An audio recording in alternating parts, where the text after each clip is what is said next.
Definite integration में हम लोग जो आज टॉपिक पढ़ने वाले हैं वो है evaluation of definite integration by limit of a sum. Evaluation of definite integration by limit of a sum. जिस प्रोसेस को आज हम पढ़ने वाले हैं उसे हम लिमिट ऑफ ए सम के थ्रू डेफिनेट इंटीग्रेशन को इवैल्यूएट करना सीखने वाले हैं।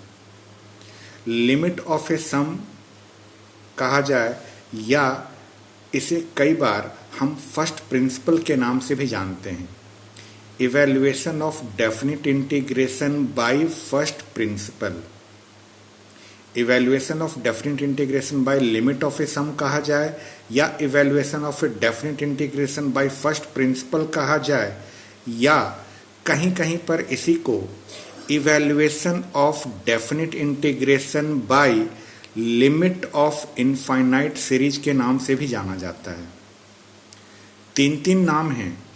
Evaluation of definite integration by limit of a sum कहा जाए या फर्स्ट प्रिंसिपल कहा जाए या लिमिट ऑफ इनफाइनाइट सीरीज कहा जाए, तीनों का मतलब सेम होता है। इस डेफिनेट इंटीग्रेशन के इवैल्यूएशन में इस प्रोसेस से जो हम इवैल्यूएट करते हैं इसमें हम एक सिंपल से फॉर्मूले का यूज करते हैं।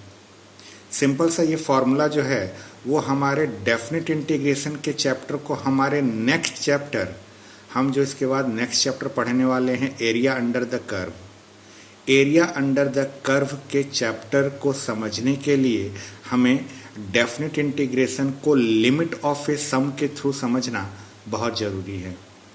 अगले चैप्टर के लिए ये एक ब्रिज का काम करता है जो कि हमको डेफिनेट इंटीग्रेशन से एरिया अंडर द कर्व के रिलेशन को समझाता है। एक ही सिंपल सा फॉर्मूला है जिससे कि हम डेफिनेट इंटीग्रेशन को लिमिट ऑफ ए सम से इवैल्यूएट करते हैं।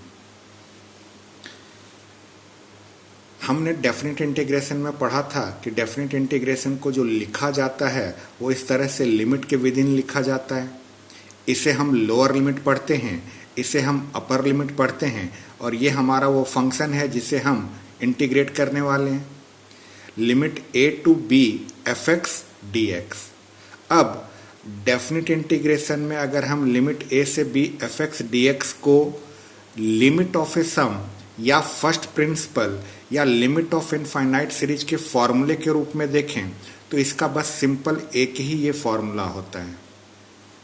एक ही ये फॉर्मूला है और ये फॉर्मूला इस तरह से है, definite integration a to b fx dx is equal to limit h tends to 0 h multiplied by fa plus fa plus h plus fa plus 2h plus fa plus 3h आएगा, फिर fa plus 4h आएगा और इस तरह से चलते चलते last तक ये जाएगा और लास्ट टर्म जो आएगा fa plus n minus 1 into h, ये n माइनस 1 इंटू h लिखा हुआ है, ये लास्ट टर्म है।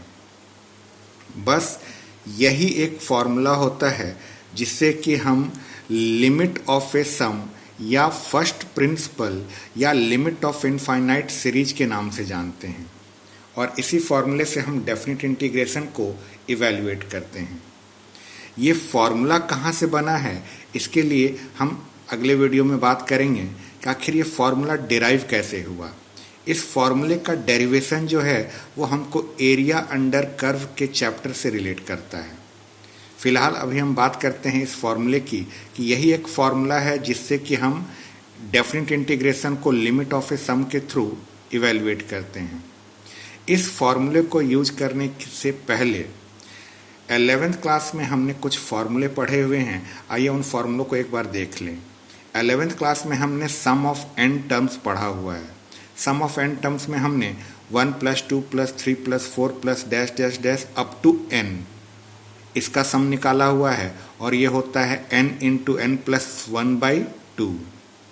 इसे sum of first n natural numbers के नाम से भी जाना जाता है। Sum of first n natural numbers होता है n इंटू n प्लस 1/2।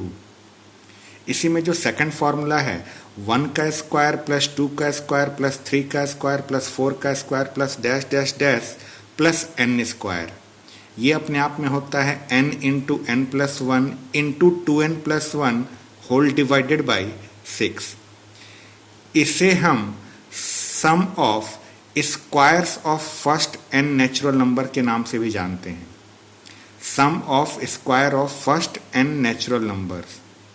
इसी कड़ी में जो तीसरा फॉर्मूला है वो है 1 cube plus 2 cube plus 3 cube plus 4 cube plus dash dash dash plus n cube.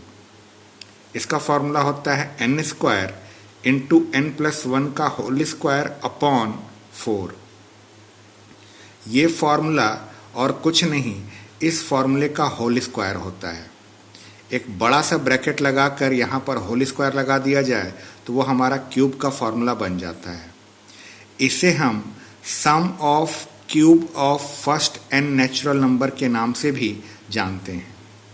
इसके अलावा 11th क्लास में हमने sum of n terms of a GP पढ़ा था। Sum of n terms of a GP और कुछ नहीं, Sn से रिप्रेजेंट होता है और इसका फॉर्मूला होता है a ब्रैकेट में r की power n minus 1 whole divided by r minus 1। ये हमारे जीपी के n टर्म्स का फॉर्मूला होता है, जहाँ पर a उस जीपी का फर्स्ट टर्म है, r जो है उसी जीपी का कॉमन रेशियो है। ये जो फॉर्मूले हमने पढ़े हैं ये सम ऑफ n टर्म्स के लिए पढ़े हैं। अब क्या होता है, कई बार हमें ज़रूरत पड़ती है sum of n minus 1 terms की। ये जो फॉर्मूले थे ये फॉर्मूले हैं हमारे सम ऑफ n टर्म्स के, लेकिन कई बार हमें ज़रूरत पड़ेगी sum of n minus 1 terms. Sum of n minus 1 terms के लिए हमें करना कुछ नहीं है, जहाँ जहाँ पर n आया है वहाँ वहाँ पर हमें n माइनस 1 लिख देना है। जहाँ जहाँ पर n आया है वहाँ वहाँ पर हमें n माइनस 1 लिखना है। यानी अगर इसको देखा जाए तो 1 plus 2 plus 3 plus 4 plus 5 plus 6 plus dash dash dash, यहाँ n की जगह n माइनस 1 आएगा। अगर यहाँ n की जगह n माइनस 1 आ रहा है तो इन दोनों जगहों पर भी n की जगह n माइनस 1 आएगा। तो इसी को हम कहते हैं 1 plus 2 plus 3 plus 4 plus dash dash dash n minus 1 is equal to n minus 1 into n upon का 2। ये फॉर्मूला कुछ और नहीं, सिर्फ यही फॉर्मूला है, इसमें n की जगह पर हमने n माइनस 1 रिप्लेस किया है। सेम इसी तरह से इसमें और इसमें, इन दोनों में n को अगर हम n माइनस 1 से रिप्लेस करें तो इधर भी हम n को n माइनस 1 से रिप्लेस करेंगे और ऐसा करने पर हमें ये दो फॉर्मूले और मिलते हैं।